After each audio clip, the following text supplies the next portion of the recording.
SBI savings అకౌంట్లో minimum balance లేదా? అయితే భారీ పెనాల్టీ కట్టాల్సిందే. అంతేకాదు డెబిట్ కార్డులు, ఏటీఎంల వినియోగం పరిమితికి మించితే ఛార్జీల వాత పెడుతోంది. ఏప్రిల్ 1 నుంచి ఈ కొత్త బాదుడుకు సిద్ధమవుతోంది ఎస్బీఐ.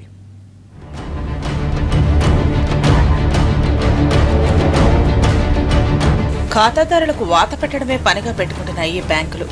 సందు దొరికితే చాలు అందిన కాడికి దండుకునేందుకు రెడీ అవుతున్నాయి. ఏప్రిల్ 1 నుంచి పెనాల్టీలు, సర్వీస్ ట్యాక్స్ల పేరుతో కొరడా జులిపించబోతున్నాయి. ఇప్పుడు తాజాగా సేవింగ్స్ అకౌంట్లో మినిమం బ్యాలెన్స్ ఉంచాలని స్పష్టం చేసింది state bank of India. Metropolitan నగరాల్లో 5,000, అర్బన్ పట్టణ ప్రాంతాల్లో 3,000, చిన్న పట్టణాల్లో 2,000, గ్రామీణ ప్రాంతాల్లో 1,000 రూపాయలు కనీసంగా సేవింగ్స్ బ్యాంక్ ఖాతాల్లో ఉంచాలి.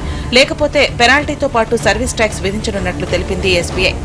మెట్రో సిటీలో అయితే కనీస మొత్తం 75% కన్నా తక్కువగా ఉంటే 100 రూపాయలతో పాటు సర్వీస్ ట్యాక్స్, 50 నుంచి 75% తక్కువగా ఉంటే 75 రూపాయలతో పాటు సేవా పన్ను, 50% కన్నా తక్కువగా ఉంటే 50 రూపాయలతో పాటు సర్వీస్ ట్యాక్స్ ను పెనాల్టీగా చెల్లించాల్సి ఉంటుంది. గ్రామీణ ప్రాంతాల్లో 20 నుంచి 50 రూపాయలతో పాటు అదనంగా సర్వీస్ ట్యాక్స్ వసూలు చేయనుంది.